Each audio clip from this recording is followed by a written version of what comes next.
Hey, what's up, guys? Mark here, back with another video in my new starting a clothing brand series, which also kind of applies to starting just a small business, really. So, my last video, I'm pretty sure I spoke a little bit about doing sales and when you should do them and how much you should price things for and that sort of stuff. So, I wanted to expand on that. I got a few questions about, when you should be doing sales, how often should you do discounts and stuff like that to get sales, and that sort of thing. So I thought that's an interesting topic. I've done heaps of sales, giveaways, that kind of thing.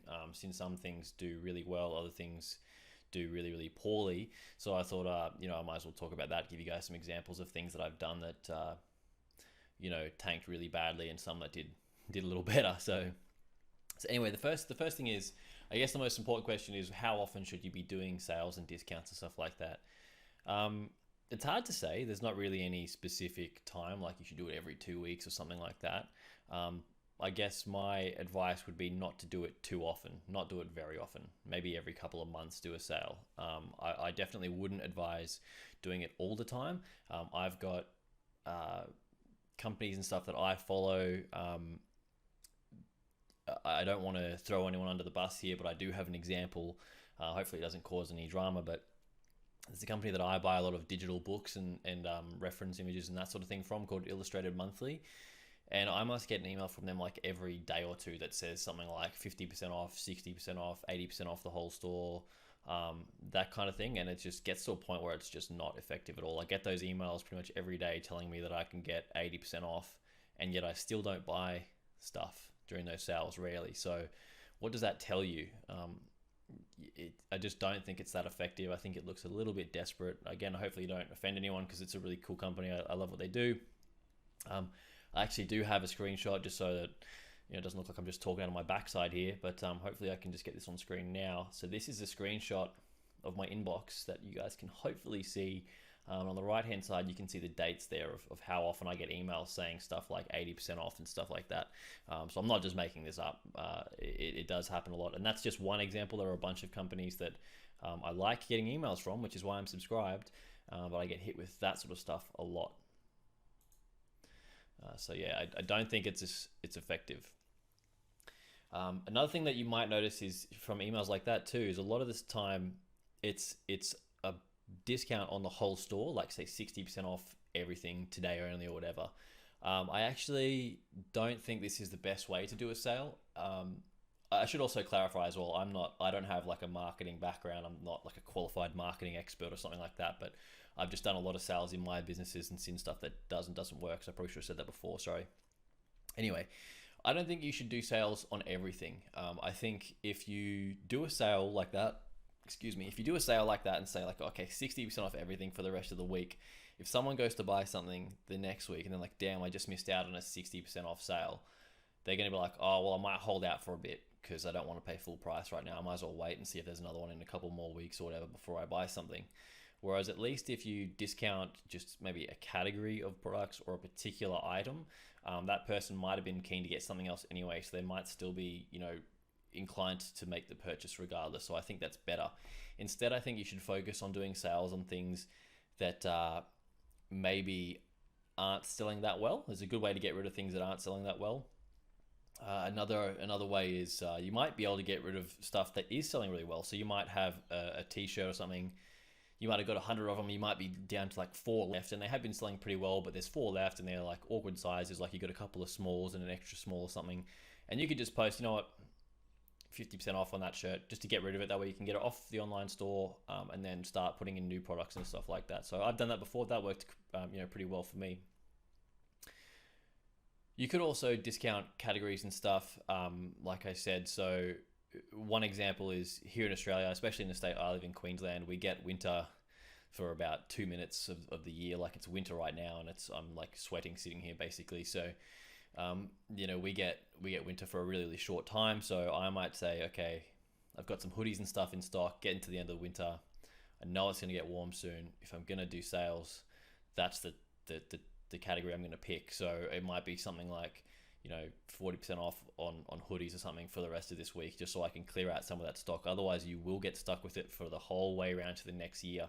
I actually still have boxes of stuff with hoodies and stuff from winter from 2012, 2013 and stuff. I think I said stuff a lot then, sorry. But Anyway, I have stock still from winter ranges that I did from years ago that I still haven't got rid of. So be smart about the way that you do that. Be ready to possibly have to hang on to more of that stuff until the next year.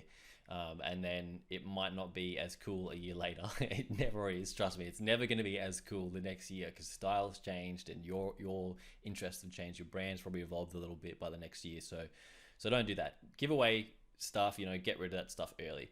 Another thing is, if I'm getting to the end of a winter and I have to get rid of a bunch of winter stock, I might just say, you know what, any orders over $100 this week, get a free hoodie thrown in or something like that. That way you're still incentivizing people to come on and buy other items at full price, and you're getting rid of stock that you're probably going to get stuck with anyway. So it's not really that much of a loss, and it's probably is better for you to just clear out that seasonal stuff. So that's just my opinion, of course. Another thing that I think is really, really important is rather than me saying, posting on Facebook like, 50% off stock for the rest of the week, it's almost a bit of a bummer for the people who have been making sales in the days leading up to that, because they could have been paying full price. So instead, what I liked to do, and I found really, really effective as well, was to just reward the existing loyal customers instead. So if someone signed up to my website, made their first purchase or whatever, I was using Shopify for my online store. I had an extension or an add-in, whatever they're called. I think it was called Receiptful. I'm pretty sure I used that. So it's just receipt with FUL on the end. And I think what would happen is you could configure it so someone would come on, make their very first purchase, put in their email address and stuff like that, and then a couple of days later it would email them and say, thanks a lot for the first purchase, really appreciate it. It's a custom message that I'd written, so you can write something nice in there and say, hey, for your next purchase, here's 15% off on me, and here's a special code that works just once, just for you. And I found that to be pretty effective. It would get people coming back. And another thing you can add on top of that is you can add a time limit on it too. So you could say, for your second purchase, here's 10% off or 15% off on me, as long as you make another purchase in the next 30 days. And I did some experimenting with that, and that worked pretty well in my opinion. So that's one worth doing. I think it's just nice to be rewarded for being a loyal customer rather than just smashing out discounts to anyone and everyone, in my opinion. So yeah, that's a good one. Another type of sale that you could think about is whether or not you want to do an introductory sale. So maybe you release a new item or a new range, and you might say, well, for the start, for the first week that it's on the online store, you're going to discount it. That can work reasonably well. I did find that when I released a new range, if I'd done a good enough job, usually the hype, there was a fair bit of hype around it. And so usually in the first week or whatever, that I would get a lot of sales anyway. So I don't know that discounting clothing in an introductory sale like that at the start of a release is that good of an idea. I would rather save those kinds of things for the end of the season or the end of the the range. So when I'm getting ready to bring in new stock, I'd rather just clear it out then instead.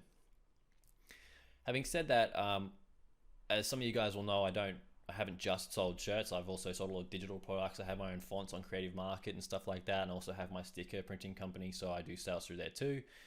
And I have had a lot of success, especially in digital products with the introductory sale. So if I sell a font on Creative Market, for example, essentially if I'm releasing a new font on Creative Market, right, my goal is to get it to the front page or the first couple of pages, because as soon as it gets there, the sales just tend to jump like rapidly. Like you'll see a really big spike in sales, which everyone wants, right? You want your item to be popular, you want to sell a lot of them. So what I would find effective is I would put an item on Creative Market, and in order for it to get to that front page or in the popular section or whatever, it would have to get, X amount of sales in a short period of time. So I would put a new font up, and then I would do an introductory sale and say, hey, for the first few days or the first week that this font is on sale, it's 25% off. After that, the price is going up, and that would incentivize a lot of the followers and stuff like that to make the purchase straight away, and that would see like a nice spike.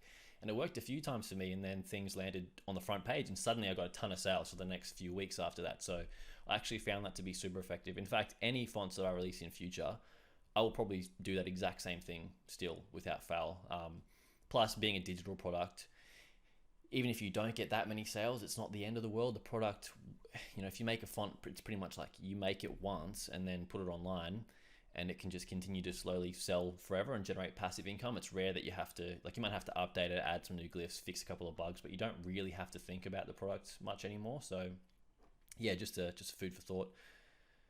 Another thing that I want to talk about is giveaways as well. So I know I touched on giving away items with, say if someone spends a certain amount, but I had a ton of success early on with giveaways on Instagram.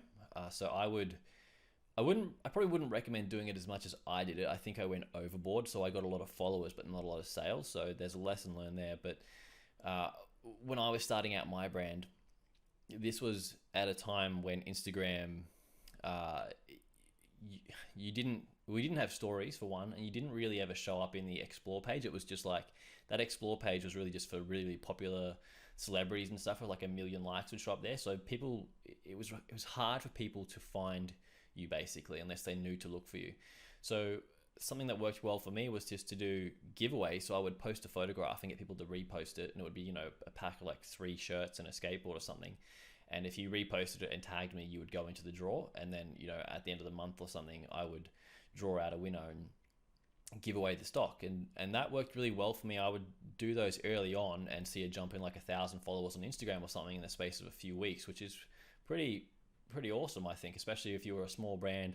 I think I only had like 1,000 followers when I started doing that. I would see like 500 the first time, then like 1,000 the next time. And I saw a few other brands doing that, and it was really, really effective for them as well. I think in my case, I was just too aggressive with that. I got kind of addicted to seeing the brand grow, and I thought, I'm getting all these followers, like sales are going to go up, the brand's going to grow, this is what I need. I need a good following on Instagram. So I started doing that a lot, and in hindsight, I reckon people would have just thought, I'm not going to buy anything off this guy. I'm just going to wait because he does giveaways so often. I'm just going to wait and keep trying my odds, because sooner or later, if only 100 people are entering whatever, it's a 1% chance. It's actually not too bad. Your chance isn't that bad, really. So if you keep entering those, you could win something. So yeah, if I was starting another clothing brand, which every time I talk about it like this, it makes me want to do one anyway. But if I was starting a clothing brand, I would be thinking about doing giveaways like that. And I would only give away particular items as well, so that people who were interested in buying other items on the store would still be incentivized to go and make the purchase rather than waiting for the giveaway. So I wouldn't say, here's a giveaway, repost, and you get like $100 gift card or $100 worth of stock or whatever of your choosing. I would just give away specific items instead. So yeah, just a few rambling thoughts there. I just quickly thought of that, so hopefully that wasn't too incoherent and it made some sense. But yeah, hopefully that helps you guys out a little bit. If you have any questions about any of that stuff, by all means, just ask away in the comments and let me know if there's any other stuff you guys want to learn. And yeah, I'll see you guys in the next video. So thank you.